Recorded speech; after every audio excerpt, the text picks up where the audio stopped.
जो आपको और समझनी है, जो बात आपको जाननी है कि सर्पों की पूजा करते समय थोड़ी सावधानियों का पालन करना है, क्योंकि सर्प की पूजा सामान्य पूजा नहीं होती। आपको तो नाग पंचमी सामान्य पर्व लगता होगा, लेकिन सर्प शक्ति बहुत बड़ी शक्ति है और बहुत सारे लोग सर्प शक्ति का प्रयोग अपने जीवन में करते हैं। तो किन सावधानियों का पालन करें नाग पंचमी पर पूजा के समय? बिना शिव जी की पूजा के कभी भी नागों की पूजा मत करिएगा। पहले हर हाल में आपको भगवान शिव की पूजा करनी है। पहले हर हाल में भगवान शिव के मंत्रों का जप करना है। इसके बाद आप नागों की पूजा कर सकते हैं। नागों की स्वतंत्र पूजा मत करिएगा। ये नहीं कि अलग से सर्प का चित्र लगा लिया, अलग से सर्प की आकृति ले आए और उसकी पूजा कर रहे हैं। नागों की स्वतंत्र पूजा मत करिएगा। उनकी पूजा शिव जी के आभूषण के रूप में करिएगा, यानी शिव जी का एक चित्र स्थापित करें जिसमें उनके गले में सर्प हो और उनके गले में जो सर्प है या उनके साथ जो सर्प हैं, आप उनकी पूजा करेंगे। उसका कारण यह है कि जो नाग शक्ति है वो अपने आप में स्वतंत्र है, विस्फोटक है, नुकसान पहुंचा सकती है। अगर आप स्वतंत्र रूप में सर्पों की पूजा करेंगे तो इससे आपकी मानसिक स्थिति में, आपके स्वास्थ्य में दिक्कतें हो सकती है या दिक्कतें आ सकती हैं। तो सर्पों की पूजा इंडिपेंडेंटली कभी नहीं करनी चाहिए। सर्पों की पूजा हमेशा भगवान शिव के गले में जो आभूषण के रूप में है, उस रूप में उनकी पूजा करना सबसे ज्यादा बेहतर होगा। और जो लोग भी नागों की कृपा पाना चाहते हैं, उन्हें इस दिन न तो जमीन खोदनी चाहिए और न साग काटना चाहिए। अब आप कहेंगे कि जमीन खोदने से और साग काटने से नाग पंचमी का क्या संबंध है? देखिए, चूंकि वर्षा ऋतु का महीना होता है तो सांप और तमाम खतरनाक जीव जैसे बिच्छू है, ये सब बाहर आ जाते हैं और अपने आहार की तलाश में घूमते रहते हैं। अब अगर आप जमीन खोदेंगे तो हो सकता है वहां से सांप निकल आए, सांप को नुकसान हो जाए, या सांप आपको काट ले, आपको नुकसान हो जाए। इसलिए जमीन वैसे भी वर्षा में नहीं खोदनी चाहिए। और साग आपको बताया था मैंने कि सावन के महीने में लीफी वेजिटेबल्स जो हैं, पत्तेदार जो सब्जियां हैं, उनका प्रयोग मत करिए, क्योंकि उन पत्तों के माध्यम से एक तो इन्फेक्शन हो सकता है और दूसरा लीफी वेजिटेबल्स के माध्यम से उन पत्तों में सांप आ सकता है, उन पत्तों में कोई कीड़ा आ सकता है जो आपको नुकसान कर सकता है। इसलिए लीफी वेजिटेबल मंगाइए ही मत, तो काटने की नौबत ही नहीं आएगी।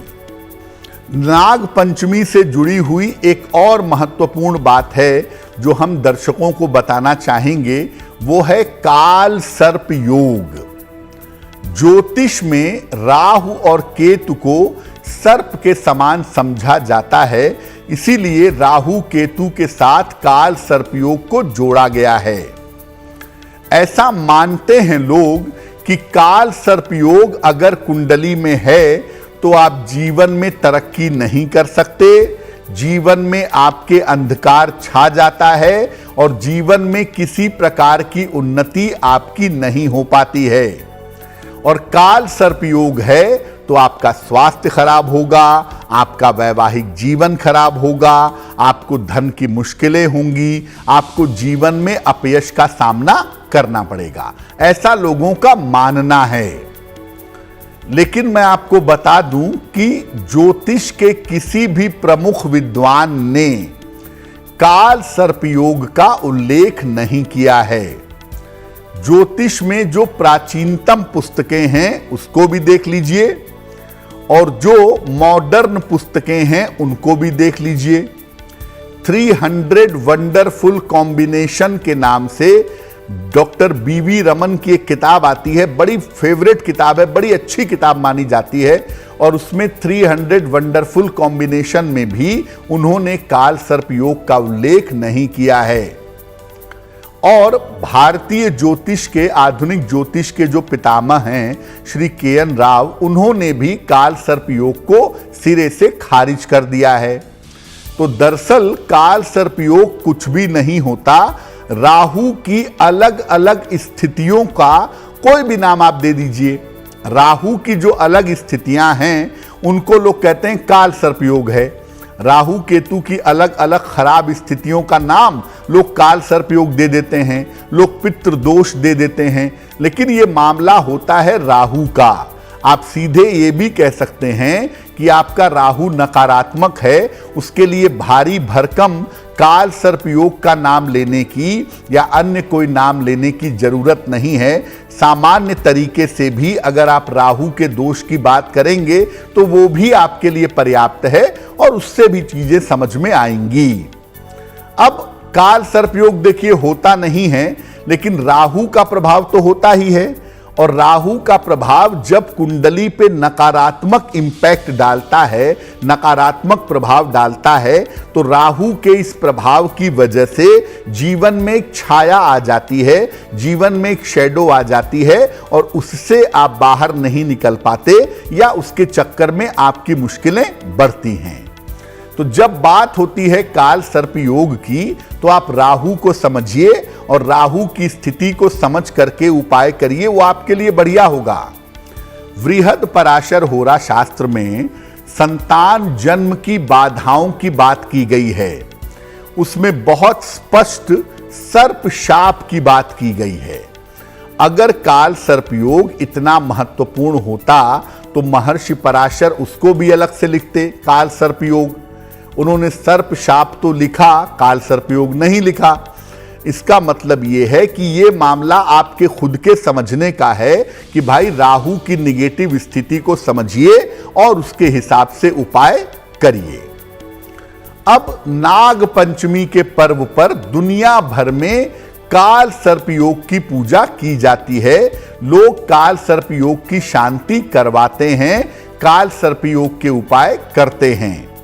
देखिए, पहले तो दिमाग में स्पष्टता बैठा लीजिए कि काल सर्प योग कुछ नहीं होता।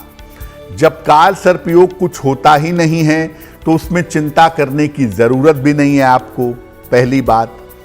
दूसरी बात यह है कि अगर आपको पूजा उपासना करनी है तो आप नाग पंचमी पर भगवान शिव की पूजा करिए, राहु की पूजा करिए और राहु के नकारात्मक प्रभाव को नष्ट करने के लिए प्रार्थना करिए, उससे भी आपको फायदा हो जाएगा। लेकिन काल सर्प योग के नाम पर नाग पंचमी पर जो पूजाएं होती हैं वो साइकोलॉजिकली आपको फायदा पहुंचाती हैं, वास्तव में उसका प्रभाव नहीं होता। उसका जो भी प्रभाव होता है वो होता है साइकोलॉजिकल, मानसिक, और साइकोलॉजिकल इफेक्ट की वजह से भले ही आपको लगता हो कि लाभ हो गया है, लेकिन एक्चुअली उससे लाभ हानि कुछ नहीं होती। हाँ, अगर कुंडली में राहु की स्थिति नकारात्मक है या राहु की वजह से आपको दिक्कत हो रही है तो उसके उपाय आप नाग पंचमी पर जरूर कर सकते हैं। राहु और केतु के लिए उपाय नाग पंचमी पर किए जा सकते हैं। एक और महत्वपूर्ण बात सर्प से जुड़ी हुई, चूंकि हम नाग पंचमी की भी बात कर रहे हैं तो सर्पों की बात भी थोड़ा कर लेना जरूरी है। बहुत सारे लोग सांपों से बहुत ज्यादा डरते हैं। देखिए, डरते तो हम सब हैं, लेकिन किसी को थोड़ा ज्यादा डर लगता है, सर्प से डर की भावना थोड़ी ज्यादा होती है। और दूसरा, कुछ लोगों को स्वप्न में सांप के सपने जरूरत से ज्यादा दिखाई देते हैं या सांपों के सपने उनको जरूरत से ज्यादा आते हैं। हालांकि होता है मामला संस्कारगत, लेकिन सपने में सांप बहुत ज्यादा दिखना या सांपों को लेकर डर बहुत ज्यादा लगना, इसके लिए राहु की भूमिका बड़ी इंपॉर्टेंट हो जाती है। और जिनकी भी कुंडलियों में राहु की भूमिका नकारात्मक है उनके साथ ये थोड़ा सा ज्यादा होता है। क्या करना चाहिए? देखिए, भगवान शिव सृष्टि में सब कुछ नियंत्रित कर सकते हैं और सर्प शक्ति को भी नियंत्रित करना जानते हैं। जल शक्ति माता गंगा नियंत्रित होती हैं भगवान शिव से। नाग शक्ति भगवान शिव नियंत्रित करते हैं। कुंडलिनी शक्ति भगवान शिव नियंत्रित करते हैं। तो अगर आपके साथ बार बार ऐसा होता है तो कृपा करके भगवान शिव की पूजा करिए और भगवान शिव के ऐसे मंदिर में जाइए जहां शिवलिंग के ऊपर सर्प का छत्र लगा हुआ हो। बहुत सारे शिवलिंगों के ऊपर सर्प बना हुआ किसी मेटल का या पत्थर का उसका छत्र लगा होता है। आप ऐसे जल चढ़ाइए कि वो जल छत्र पर होता हुआ, नागों पर होता हुआ शिवलिंग पर गिरे। अगर आप ऐसा करते हैं, ऐसे मंदिर में पूजा उपासना करते हैं, तो सर्पों से जुड़ी हुई जो मुश्किलें हैं या सर्पों का जो भय है या सर्प को लेके जो आपको ऊट पटांग सपने आते हैं, ये आपके दूर हो जाएंगे। अगर आपकी कुंडली में सर्प का शाप है जिसकी वजह से संतान नहीं हो पा रही है, या राहु की स्थिति की वजह से अगर संतान नहीं हो पा रही है, तो नाग पंचमी पर आप चांदी के नाग नागिन बनवा करके शिवलिंग पर अर्पित कर सकते हैं। इससे भी आपको फायदा जरूर होगा। और नाग पंचमी पर देखिए, भगवान शिव का तो महीना है ही, नमः शिवाय आप जितना ज्यादा पढ़ें उतना ही ज्यादा अच्छा होगा। लेकिन जब आप नागों की पूजा कर लें तब आप नवनाग स्तोत्र इसका भी अगर पाठ कर लें नाग पंचमी के दिन तो बड़ा शुभ होगा, बड़ा कल्याणकारी होगा। और नवनाग स्तोत्र का पाठ करने से स्वास्थ्य की रक्षा होती है और धन संबंधी जो बाधाएं हैं वो दूर होती हैं। आकस्मिक धन प्राप्ति के रास्ते बन जाते हैं। एस्ट्रो तक ऐप पर आपको मिलेगा भविष्य से जुड़े हर सवाल का जवाब। डाउनलोड कीजिए एस्ट्रो तक ऐप और चुटकी में जुड़िए इंडिया के